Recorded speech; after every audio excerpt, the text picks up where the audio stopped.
Selamat sore, saya Diana Twika. Arus pergerakan manusia menjelang Natal dan Tahun Baru sudah mulai meningkat, baik yang menggunakan transportasi seperti pesawat maupun jalur darat. Di sisi lain, antisipasi agar penyebaran COVID-19 tidak melonjak selama Natal dan Tahun Baru perlu terus ditingkatkan. Sudah bergabung bersama kami Bapak Sony Hari B. Harmadi, Ketua Bidang Perubahan Perilaku Satgas Penanganan COVID-19. Pak Sony, selamat sore. Sore Mbak Diana. Baik, terima kasih sudah meluangkan waktu bersama kami. Pak Sony, untuk mobilitas masyarakat saat ini sudah mulai terlihat adanya peningkatan menjelang Nataru. Nah, bisa dijelaskan apa yang menjadi tantangan untuk Satgas dalam penerapan protokol kesehatan sejauh ini?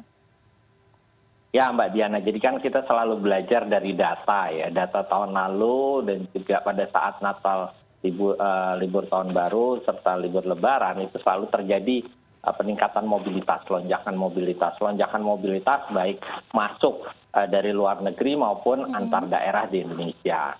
Nah, kemudian kami perhatikan juga setiap kali ada peningkatan mobilitas itu diikuti oleh penurunan kepatuhan protokol kesehatan. Kombinasi keduanya itu dapat menyebabkan terjadinya peningkatan kasus dalam 2-3 minggu setelahnya. Oleh karenanya, tentu tantangan kita adalah bagaimana masyarakat yang sudah hampir 2 tahun ini sangat terbatas mobilitasnya, sekarang bisa melakukan aktivitas dan mobilitas, tetapi minim dengan risiko penularan. Oleh karenanya, kami menyusun sejumlah aturan ya.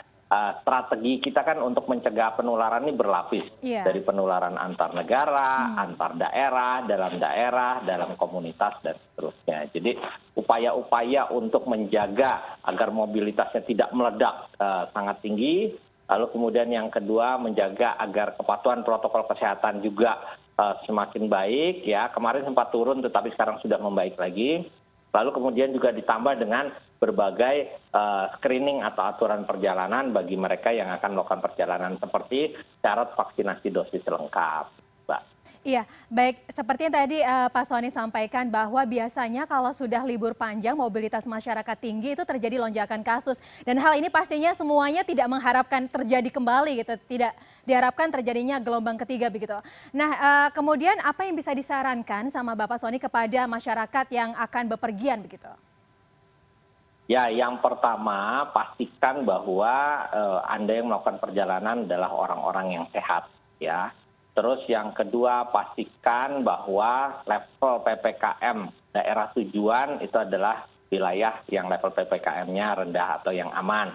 Level 1 atau level 2. Harus dipahami bahwa pandemi belum berakhir. Kalau belum divaksinasi dosis lengkap, maka sebaiknya tidak melakukan perjalanan. Karena memang pemerintah mensyaratkan vaksinasi dosis lengkap tujuannya untuk memastikan bahwa mereka yang melakukan perjalanan adalah orang-orang dengan risiko yang lebih rendah. Lalu kemudian juga kepatuhan protokol kesehatan harus betul-betul dijaga ya.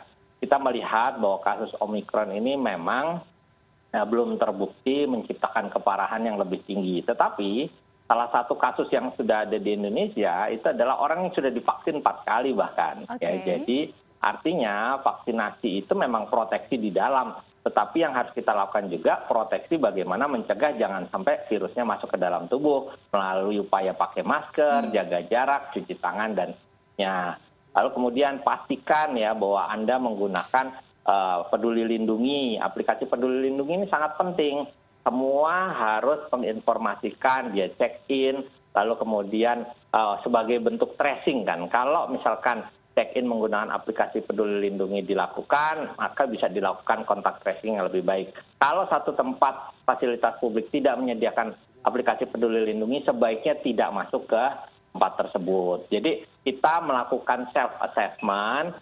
Yang pertama, apakah kita layak untuk pergi? Yang kedua, apakah kita akan bepergian dengan orang dengan risiko yang tinggi atau tidak? Yang ketiga, apakah daerah tujuan kita itu level PPKM-nya tergolong masih level PPKM level 3 misalkan, atau berisiko tinggi atau tidak. Lalu kemudian pastikan bahwa selama perjalanan sampai di tujuan kembali semuanya dengan kepatuhan protokol kesehatan yang ketat gitu Mbak Diana. Iya, seperti yang tadi Pak Sony sampaikan, sekali lagi protokol kesehatan ini harus disiplin, semua orang harus sadar diri begitu ya Pak Sony. Jangan sampai terlena karena kasusnya saat ini sedang turun dan kita menganggap situasi saat ini sudah baik-baik saja begitu. Baik Pak Sony, tadi sempat disinggung juga di pertanyaan saya yang pertama bahwa ini arus atau mobilitas masyarakat kan juga ada yang dari luar negeri. Sejauh ini bagaimana Bapak melihat apakah strategi yang diterapkan dan juga kebijakan-kebijakan yang ada untuk mengantisipasi masuknya virus-virus terutama Omikron ini sudah cukup? Memang kasus Omikron 8 orang yang ditemukan di Indonesia sampai hari ini itu adalah pelaku perjalanan internasional atau tertular dari pelaku perjalanan internasional. Artinya belum ditemukan kasus transmisi lokal. Oleh karenanya ancaman dari imported cases ini menjadi lebih tinggi. Kasus-kasus yang masuk dari luar, lalu kemudian menciptakan transmisi lokal ini yang berbahaya. Sehingga pemerintah membuat aturan yang lebih ketat bagi pelaku perjalanan internasional dengan memperpanjang durasi karantina 14 hari bagi WNI yang dalam 14 hari terakhir dia pernah transit atau melakukan perjalanan di 11 negara. Negaranya pun juga akan dievaluasi terus. Lalu 10 hari bagi WNI atau WNA yang dalam 14 hari melakukan perjalanan dari negara lainnya. Nah kemudian kita tahu juga bagi WNA itu sangat banyak restriksinya. Jadi kita memang betul-betul menjaga jangan sampai upaya screening perilaku perjalanan internasional ini diabaikan sehingga semua harus paham bahwa sekarang itu sebetulnya yang paling aman di Indonesia Mbak Diana. Ya, jadi baiknya tidak pergi ke luar negeri, lalu kalau ke luar negeri harus melaksanakan kewajiban-kewajibannya termasuk kewajiban karantina, dan kita betul-betul ya pemerintah menjaga jangan sampai kebobolan nih dari imported cases. Kan kita bersyukur bahwa kasus yang ada ditemukan dan belum ada penularan lokal tadi.